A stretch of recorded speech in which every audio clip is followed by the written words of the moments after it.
way for generations.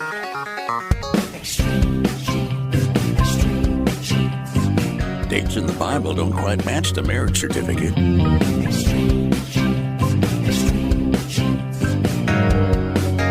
Uh-oh.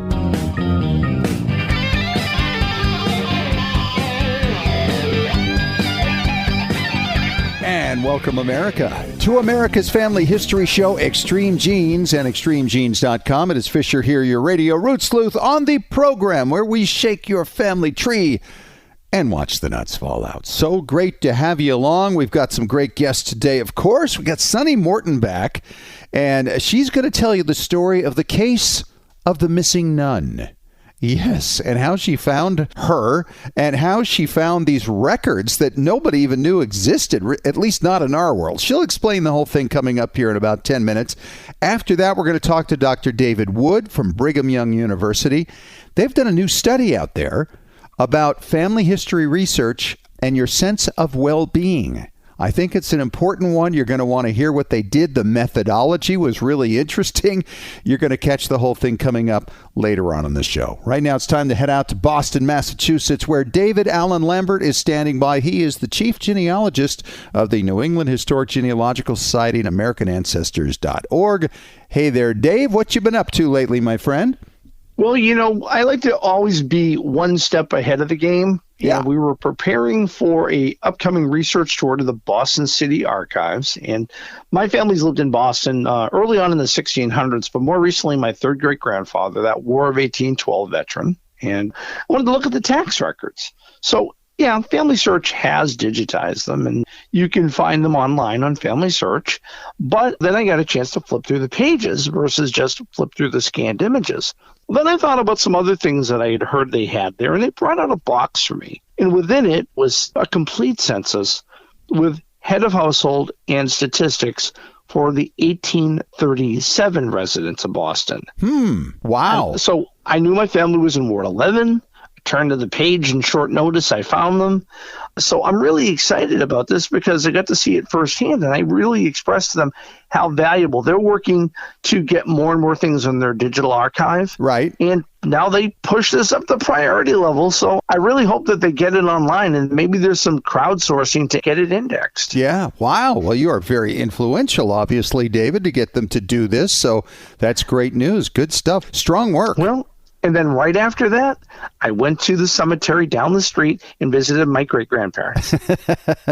There you go. Well, let's get on with our Family Histoire news today. Where do we begin? Well, you know, the first story is a tragedy. A father was killed and 2 children were injured when the grenade they were playing with that belonged to their grandfather exploded. Gosh.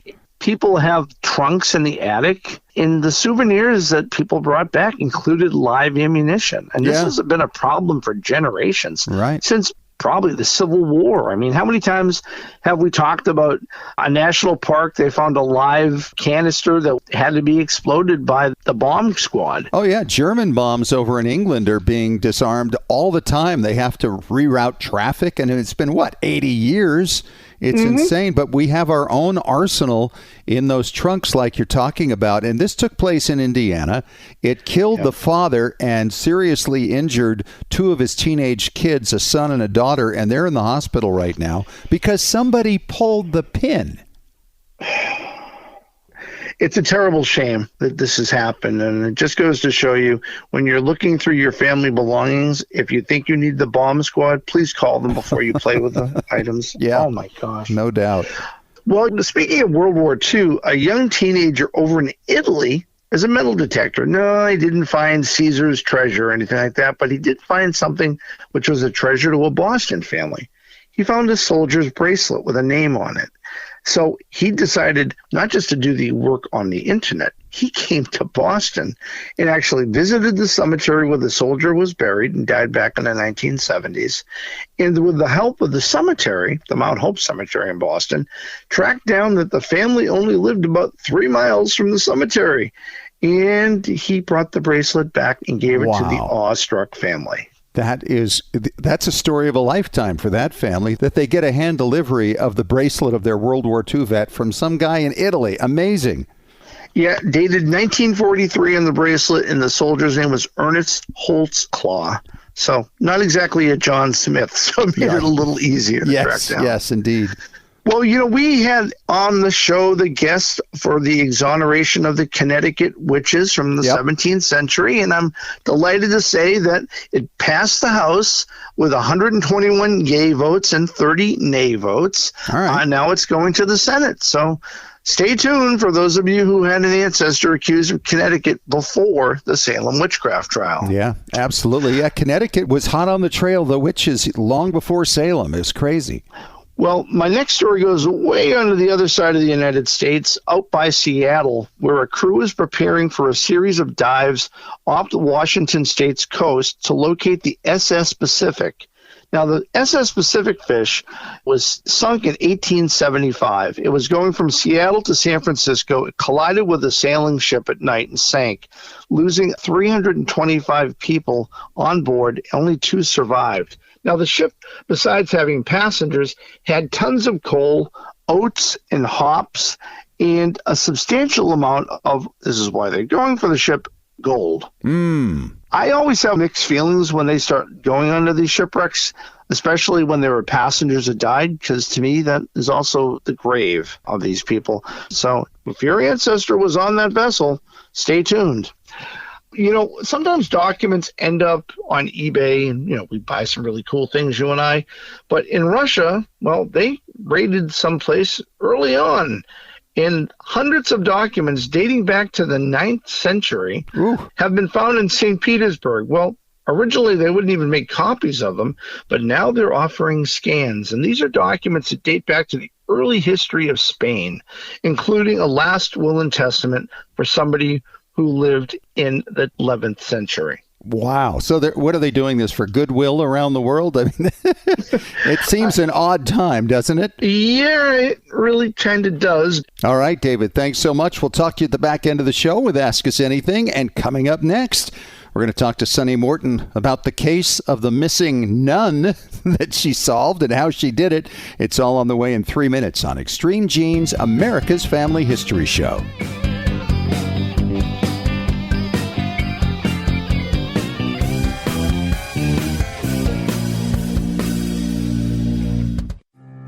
Have you hit a brick wall in your family tree?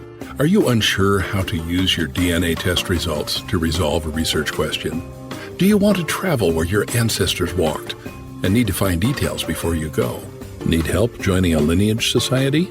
Whatever your genealogy research question, the answer is Legacy Tree Genealogist. Legacy Tree Genealogist has been helping clients all over the globe discover their story since 2004. Legacy Tree has carefully selected and trained professionals who specialize in hundreds of countries and languages, as well as probate research and DNA analysis. And when you need experts on the ground in the countries where your ancestors came from, Legacy Tree Genealogists calls upon its global network of on-site researchers who know the local language and how to get their hands on the records you need. Request your free quote today at legacytree.com. That's legacytree.com. Hi, Genies. Fisher here, and I hear from so many of you all the time that I love all those family stories on Extreme Genes. Where can I find ancestor stories like those? The best answer? Digitized newspapers. And nobody has more digitized newspaper pages than newspapers.com. Newspapers.com has well over 800 million searchable pages from the United States and countries all over the world. Find those valuable obituaries and marriage accounts, often with photographs. Read your ancestors' funny stories, sad stories, and sometimes shocking stories. It was from newspapers.com that I learned about how my grandfather rescued a boy from a flooded lake during World War II. In another account, I learned that my wife's ancestor ran off with the wife of a farmhand and stole over $20,000 in the process. Newspapers.com is like that box of chocolates we always hear about. You never know what you're going to get. What will you find? Sign up now at newspapers.com. Hey, Genies, as we've dug into our family history explorations over the past year, our community at Genealogy and Family History Breakthrough Strategies has taken off. This is where you can meet like-minded genealogists who can help you break through those brick walls and find a whole city behind it, occupied by ancestors whose names you don't even know yet. This is where you can learn from your fellow genies and ask questions, because many in our community have already been into some of the records you're looking for. Genealogy and Breakthrough Strategies is free. What a great place for brainstorming and getting to know other people who totally get your passion for family history research. If you're looking to take the next step in sharpening your skills, here's a great chance to learn from others and give back in areas you've already become expert in. So join us. That page again is Genealogy and Family History Breakthrough Strategies. It's a long name, but we cover a lot of territory. Genealogy and Family History Breakthrough Strategies.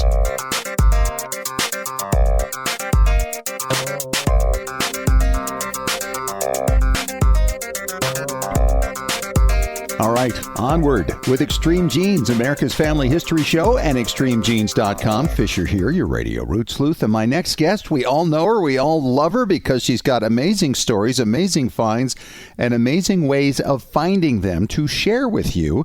She is Sunny Morton. She is the author of How to Find Your Family History in U.S. Church Records, an incredible book that's selling on genealogical.com and Amazon. Sunny, welcome back to Extreme Genes. Hi, Scott. Thanks for having me today. So you've got a story here, and I suspect it ties back into this whole church record thing. It does. I have a story for you today about a mystery nun. What? Where do you find records of nuns? Nun records? There are records, but okay, let me tell you the story here, because she doesn't show up first in church records. She shows up in the obituary of my mom's ex-uncle, Henry Fox. Okay, I'm confused. Go for it. Okay. So, well, first of all, Henry Fox. So I know he's an ex-uncle, right? I shouldn't even be researching him, but he's a favorite to me because the story that I know about him is that when my mom was a baby, she had colic and she cried constantly. And Uncle Henry showed up and sat and rocked her on the porch just to give her mom a break. And that made me want to go learn about Uncle Henry's story. Right? Yes. I wanted to build his tree. That was my way of telling him thank you many years later. Never met him, of course. Mm-hmm. I started with his obituary, and it mentions his kids, and it says he was the brother of Sister Mary Bertilla of Waterloo, Iowa. Okay. So Sister Mary Bertilla doesn't mean that that's his sister. It calls her Sister Mary Bertilla. That's the nun name, right? Correct. So this isn't her birth name. So that's the name of a religious sister. She's assumed this new name. But here's the thing, Scott. Henry was his parents' only child. Okay. This is a head scratcher, isn't it? It was for me for many years. I have to admit this. I can say this super confidently because I have their divorce record from 1897. His mom, Mary, filed for divorce from his dad, Mike, and she got full custody of Henry, who was only 8 and was their only child. So where did this sister come from? Yeah. Which clearly not from both of them. So this would have to be a half sister. Was it on his dad's side or his mom's side? I couldn't find what happened to his parents next. But if I could find her, I could probably at least find the parent she shared with Henry, right? Yes. Okay. Yes, I'm following this. Okay. So here's what we know from the divorce. Mike had skipped town a long time before. So he was not even in young Henry's life. He was out of state. There weren't like long distance calls back then. So I'm pretty sure that Mary raised him, and he really just kept in touch with Mary and her family. But I also know from the divorce record that Mary was in such poor health that she couldn't even work or pay the court costs. And she was living with her sister in Pueblo, Colorado. The sister wasn't named, so that wasn't super helpful. Mary didn't sound like she was much long for this world, so I really didn't know who was the parent here of sister. Right. So is that what you called her through the course of your research, sister? Well, yes, and I'm being very respectful about that. I'm trying to be like, that's all I knew her as. She was Henry's sister, and she was Sister Mary Bertilla. Right. So sister. Yes, she's sister. So I'm working backward. I find Mike and Mary's marriage record. It says they're married by a Catholic priest, and I'm all about the church records. So I follow up their civil marriage record by tracking down the church marriage record. which had her parents' names on it, Mm-hmm. which is great. Now I know Mary's parents' names at least, Joseph and Catherine Ireman. So I'm looking for them after the divorce in 1897, and I find Joe Ireman living with another daughter and a son-in-law in the 1900 census, still in Pueblo. There's no sign of Mary, but there's a boy living with them named Henry, who's the right age, listed as a son to the couple. Okay. So I think I've found Henry at least, but there's no sign of mom. There is the father, and there is this sister that it says she was living with, if that's her, if this is all who these people are. It's like Mary, though, just vanished. So did she die? But then who's the mom of the sister? Right. Okay. So I'm still working through this. And I come back to this. My only clue is Sister Mary Bertilla of Waterloo, Iowa. Okay. So I started contacting several religious orders, and that's where we get to your question, Scott, is wait a minute, there are orders, there are records for nuns? Yes. Religious orders are distinct from, say, a local congregation or parish in the Catholic faith. Every order has its own organization independently, and many of the orders have their own mother house with an archive. Isn't that funny? Because you would think that that would be kind of obvious to us, but how often does this come up? We don't think of these things. Until you find a Sister Mary Bertilla. Right. A sister. So I started contacting several religious orders that I found that were active in Waterloo during the time period, but I kept striking out. And then Ancestry published Henry's work record and hinted it at me and said, hey, is this your guy? And yes, it is. And in fact, it names his next of kin, a half-sister, Lena George, living at Sacred Heart Orphanage in Pueblo, Colorado. Mm-hmm. So is this sister? Sure, sounds like it. It could be. Now, it's possibly had more than one sister, but I'm going to go with this. Okay, so I start looking for her. I got the orphanage records. I found the census where I find young Lena George in the orphanage, listed just under another girl named Mary George, who was 2 years older. Wait, is this another sister? Uh-oh. Is this the sister? So I'm not sure, but I stay focused on Lena. And I eventually went back with all this information to the religious orders, and I started Googling with a vengeance. So I find a grave memorial for Sister Mary Bertilla, a.k.a. Helen George, in Waterloo, Iowa. It's got an obituary. All of this kind of leads me to the right religious order, the Institute of the Blessed Virgin Mary. They respond with her biography with her parents' names, confirming Mary Ireman as her mother, Dominic George as her father. It gives her a birthplace in Washington State, a biography of her 51-year career in nursing, pictures of her, memories of her. Jackpot, Scott. Yeah, it sounds like it. When did this all happen? When did this come together for you?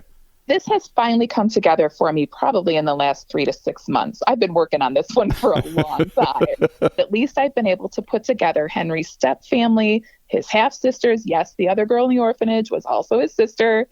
So Sister Mary Bertilla, sister, was not only interesting to discover kind of in her own right with this fascinating life and career, but she really unlocked the door to the rest of Henry's family and that missing additional sister I didn't even know to ask about. You have been working on Henry for some time, and he just keeps leading you on these adventures. You know, his name is Henry Fox, and he has been something of a fox over the years. But he has been fascinating to research, and I feel like I'm paying him back a little bit for the kindness he showed my mom. Yeah, that's right. You know, it's fun to go down some of these rabbit holes with people we've known in our lives.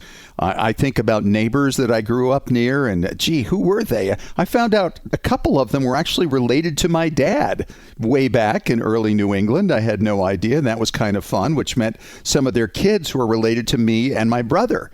And like you say, here's a kindness that was done to your mother that impacted her life. For you to go back and put this together, maybe that will tie together to somebody else that's actually related to Henry sometime down the line. I hope so. I hope that they find my research online and that it puts the story back together for them. Yeah, absolutely. Now, I think about this a little bit. I think what I'm most struck by here is the fact that you discovered really a whole new set of records that, like we just talked about, nobody really knew exists, and you don't even think to pursue. But it's nice to know that they were helpful to you in providing this material for you. I think so. And I think it's especially poignant to think of our many people who have gone into a lifetime of religious service and lived long and meaningful lives, but never perhaps had any of their own children to carry on their legacy or to remember them.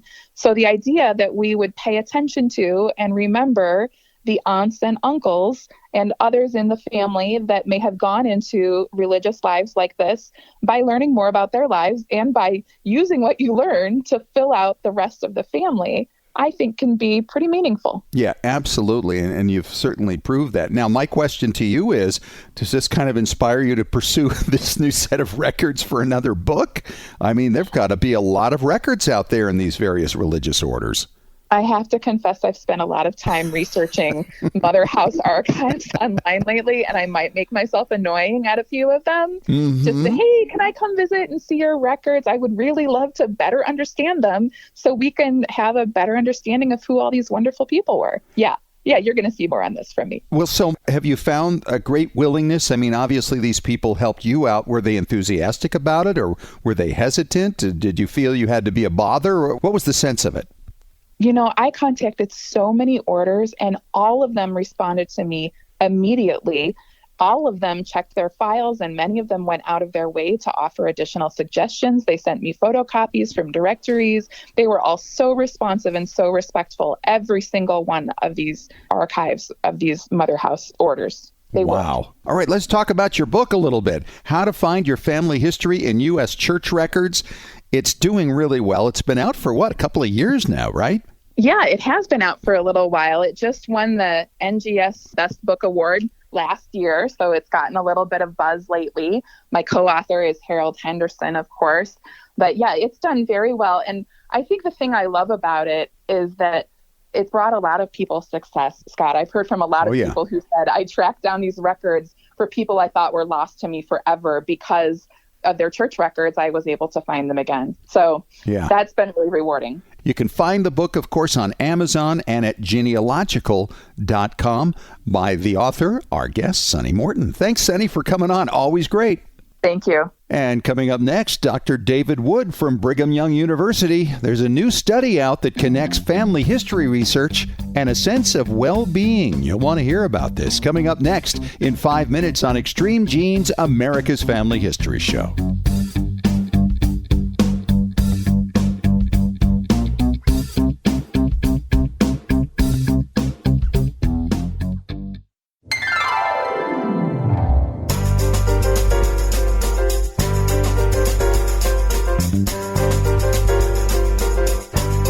And welcome back to America's Family History Show, Extreme Genes and extremegenes.com. I am Fisher, your radio root sleuth. My next guest is a professor at Brigham Young University who's been doing some studies about family history and how it impacts the family.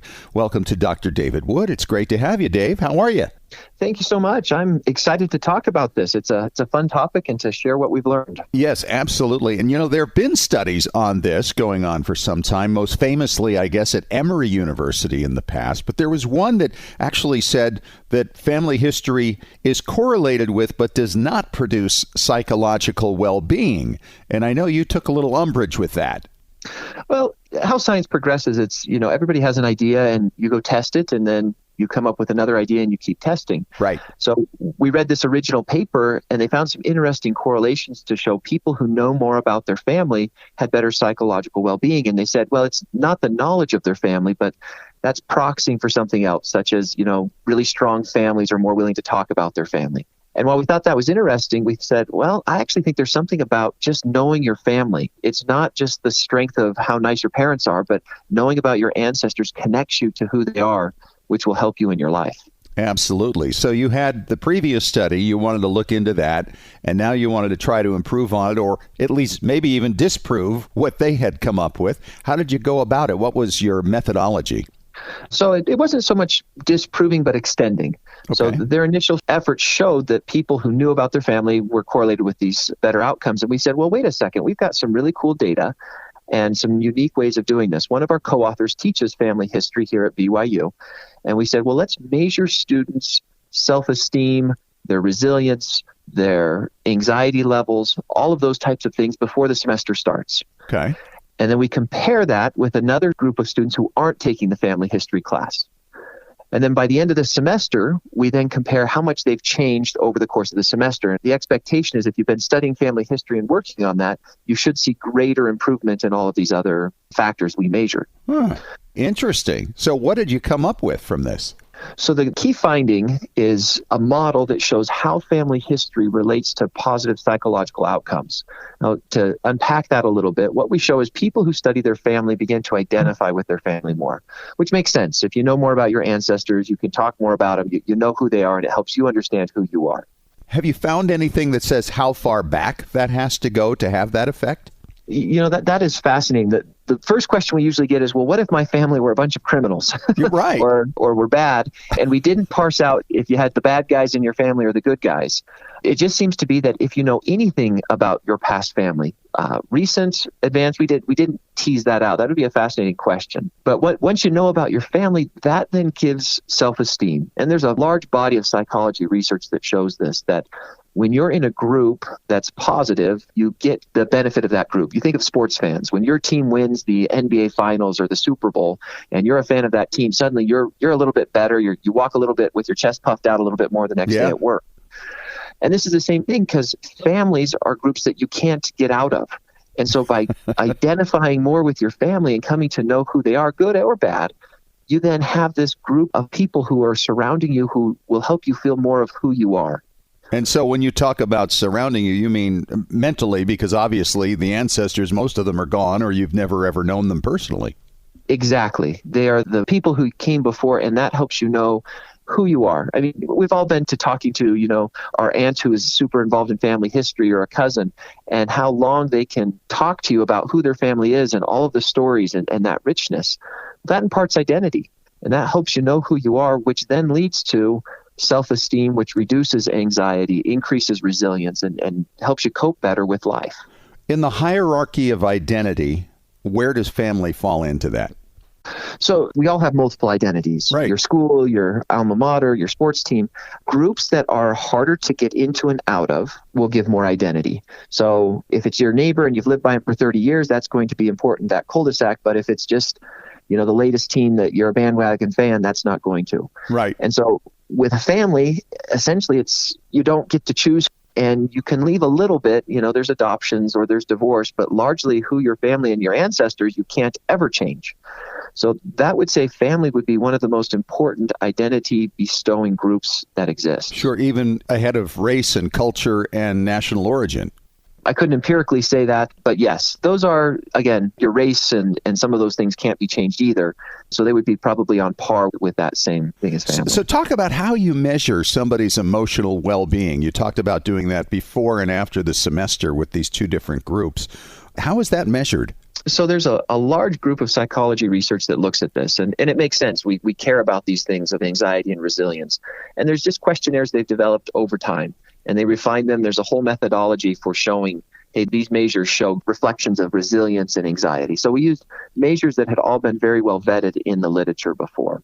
Fascinating. They're not perfect. It's not like you can just, take a number out and say you're a 7 and you're a 4, but on average, they work. Well, it's like any math, right? You average it all out. Maybe somebody reports a little low, somebody else reports a little high. So what did you conclude? Yeah, so this first part of the study, we show that, taking this family history course increases your family identification separate from just knowing about your family, which is what the prior research had shown. So this is separate from that. And then that increases self-esteem, which reduces anxiety and resilience, and the effects are actually pretty large. One semester in a family history course increased people's self-esteem 8%, and that reduced anxiety by 20%. Wow. That's significant, isn't it? And we're talking about young adults here. So I would assume that with children and the like, it would be even better. Exactly. This is students who are pretty high stressed with finals and important semester and learning. And so I would envision it having similar effects for children or people who are older. I don't think there's a shortage of stress in any of our lives. So I think this is a way to help you kind of see the bigger picture. So did the family history group score similarly to the non-family history group at the beginning of the study? That's exactly right. And we look at the difference. So there's a few small differences before, but then we control for that by just examining how much they changed, how much they improved or worsened over the course of a semester. Mm-hmm. And the other group, you didn't see anything? No, largely stayed pretty flat and changed a little bit more anxiety because, as the semester goes on, it would make sense that you'd be a little bit more stressed out at the end than the beginning. Sure. But the family history course group actually got through finals probably a whole lot better. Exactly right. Maybe we should assign some family history before they study for the final exams. Absolutely. So what's the ultimate conclusion from this in terms of, how do we project this family history? How do we share this in such a way that we can help? Because right now there's a crisis of mental health in this country that we're trying to deal with. Is this a real part of a solution? You're exactly right. There is some serious problems. We see it more and more with our students here at university. We did a follow-up part of this study where Family Search, they track how much work you do, and you can go in and see how many sources you've attached and memories and people you've added. And what we find is that the real key is attaching sources, getting in and learning about the census records and where your family members were at and those sort of things, more above and beyond what memories or other activities do. So your high-level question, what do we do? I think we encourage more people to be involved with family history, from storytelling to actually going and doing the research and learning about your roots. People want to know who they are. And that fundamental question, who am I, can be answered in part by who your parents were and your grandparents and all the stories that came together to form you and your family. Fascinating. It sounds like a great medication to me. Yeah, it's kind of like when you go to your doctor and you say, how can I be more healthy? And they say, do you want the hard route or the easy route? And the hard route is eat right and exercise. And this is a little bit like that. It's going to take some effort to do, but much more than the pill that the doctor can prescribe, it will make a difference in your life. Dr. David Wood from Brigham Young University. Thanks so much for coming on. This is really interesting stuff, and keep up the good work. Thanks for having me. I sure appreciate it. And coming up next, David Allen Lambert is back for another round of Ask Us Anything on Extreme Genes, America's Family History Show.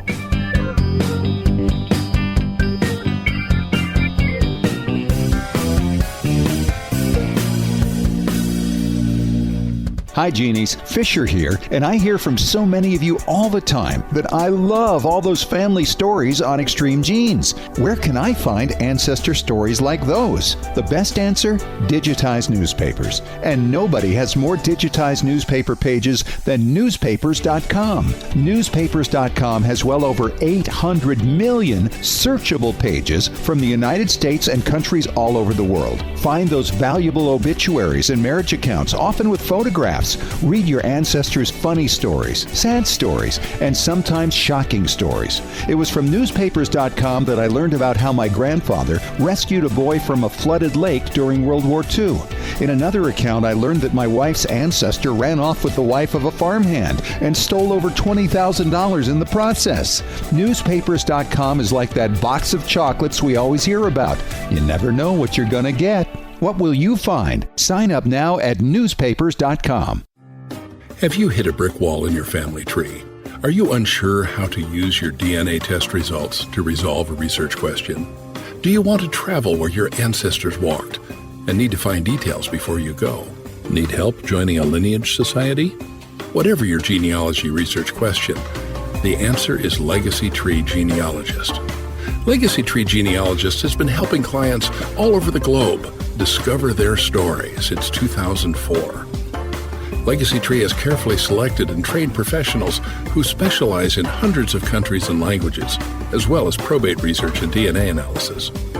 And when you need experts on the ground in the countries where your ancestors came from, Legacy Tree Genealogists calls upon its global network of on-site researchers who know the local language and how to get their hands on the records you need. Request your free quote today at legacytree.com. That's legacytree.com. Hey, Genies. As we've dug into our family history explorations over the past year, our community at Genealogy and Family History Breakthrough Strategies has taken off. This is where you can meet like-minded genealogists who can help you break through those brick walls and find a whole city behind it, occupied by ancestors whose names you don't even know yet. This is where you can learn from your fellow Genies and ask questions, because many in our community have already been into some of the records you're looking for. Genealogy and and Breakthrough Strategies is free. What a great place for brainstorming and getting to know other people who totally get your passion for family history research. If you're looking to take the next step in sharpening your skills, here's a great chance to learn from others and give back in areas you've already become expert in.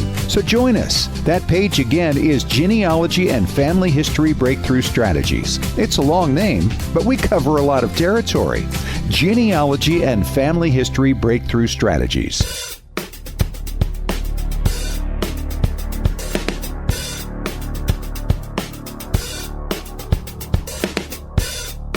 All right, it is time for David and me to put on our thinking caps. It's time once again for Ask Us Anything on Extreme Genes, America's Family History Show.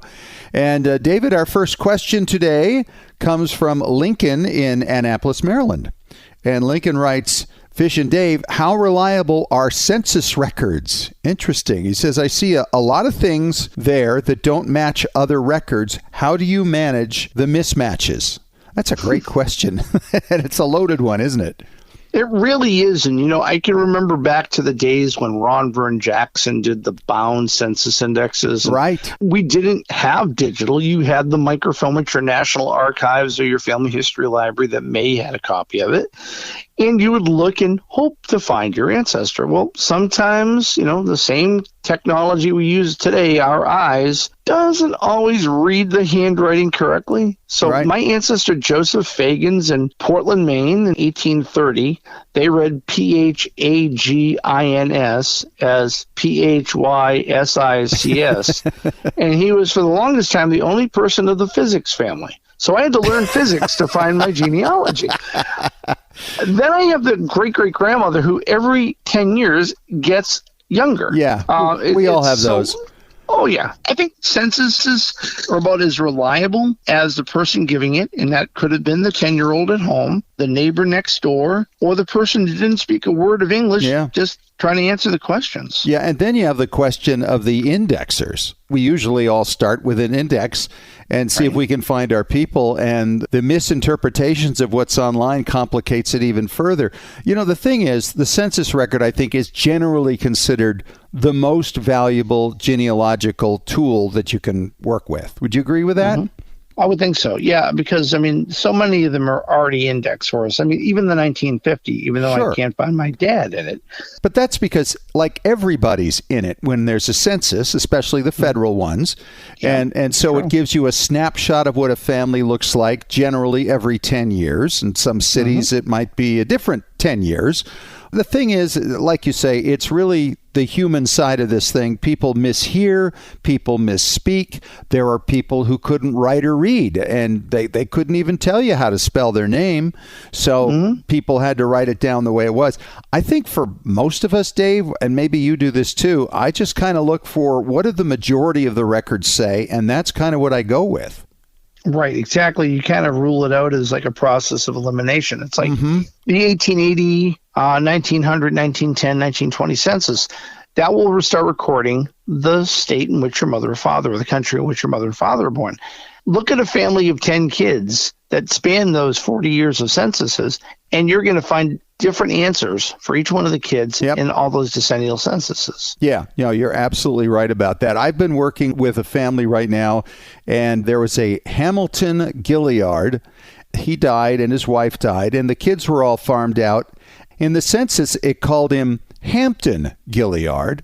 Two of the children in their death records called him Hamilton, but then two of the kids after they died were shipped to a Tom Hambleton.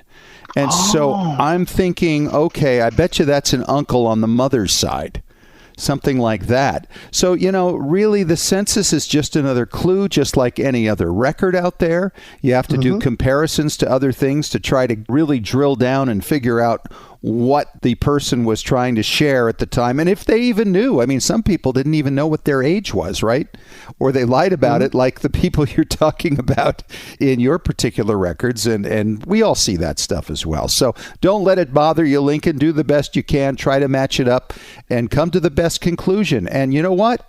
You're going to make the wrong ones once in a while, and you'll have to fix it as time goes on and you discover the truth. It's just part of the game. So enjoy. Thanks for the question. We've got another another one coming up here, Dave, in 3 minutes on Extreme Genes, America's Family History Show.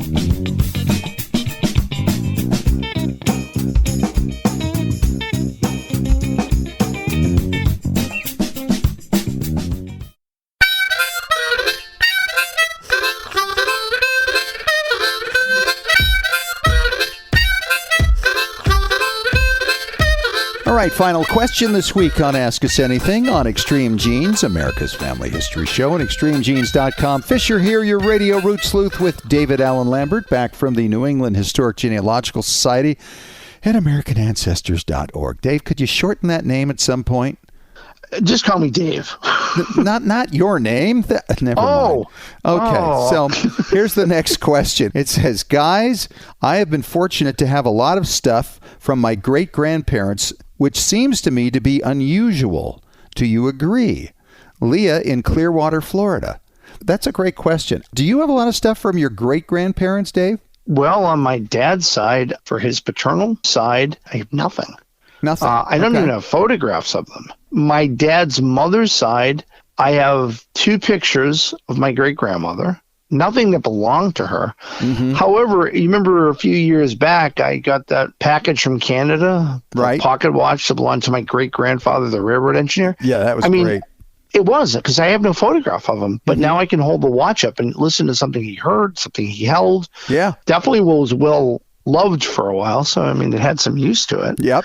My great-grandparents from England, my mother's father's side, I have a postcard that he intended to mail his wife from World War I that he just wrote on the back his name. I don't have anything else that belonged to him or her. And on my great-grandmother through my mother's mother, I have the book that was presented them by the minister. And there was a teapot that my sister had that was a little broken, and I completely destroyed it when I was about 8. Because my sister used to keep changing it, and I thought I was going through there looking for wheat pennies, and the things fell off the bed, smashed into a million pieces. And, of course, now looking back, I'm thinking to myself, why didn't I put it in a box and buy some crazy glue? Right, try to fix it. Dennis the Menace did that all the time. We're kind of making her point, I guess. It is kind of rare to have a lot of stuff from 3 generations back. I myself, I have 1 contract signed by my great-grandfather Fisher. I have a lot of photographs from my dad's mom's side, but not personal items. On my mother's side, I have a lot of letters and pictures and things from my mom's dad's side. And then on my mom's side, I have a coffee pot that was given to them in 1883 in Sweden as part of a wedding, and it's pretty badly damaged. I would have thrown it out, except at some point along the line, I discovered a note from my mom where she listed some of the heirlooms and the stories, and that was on the list. And it's like, oh, this went from being a piece of junk to being a treasure. So we take good care of that now, for sure. Well, it's amazing if you think about how many generations things can get split up. Yep. And just stop to think, when we go onto eBay and there are names associated with a family Bible or a photograph or some form of ephemera, like, may it be a trunk or something, that's somebody's ancestor. Yep. Why isn't that still in the hands? And it's because people die. People don't care about family heritage, unfortunately, in some cases. Things get mislaid, left in attics. My family moved to the South Shore. Apparently, there was a trunk of photographs that they left up in the attic and forgot about. And I just think of what was in there. So no kidding. Well, that's the thing, too. Sometimes you don't know what you have. Like I said, I would have thrown that coffee pot out in a heartbeat. It's like, what in the world is this? But once you know what the connection is, and that's why it's a good idea to kind of make a list of things and what they are so that you can appreciate what you've got. So great question, Leah, and thank you, David. And we will talk to you again next week. Until then, my friend. All right, and that is our show for this week, people. Thank you so much for joining us. Thanks to Sonny Morton for coming on and filling us in on the case of the missing nun, and to Dr. David Wood from Brigham Young University talking about the new study connecting family history research with your sense of well-being. If you missed any of it, of course, catch the podcast. You can hear it on iHeartRadio, extremegenes.com, Spotify, TuneIn Radio, and Apple Media. We'll talk to you again next week. Thanks for joining us. And remember, as far as everyone knows, we're a nice, normal family.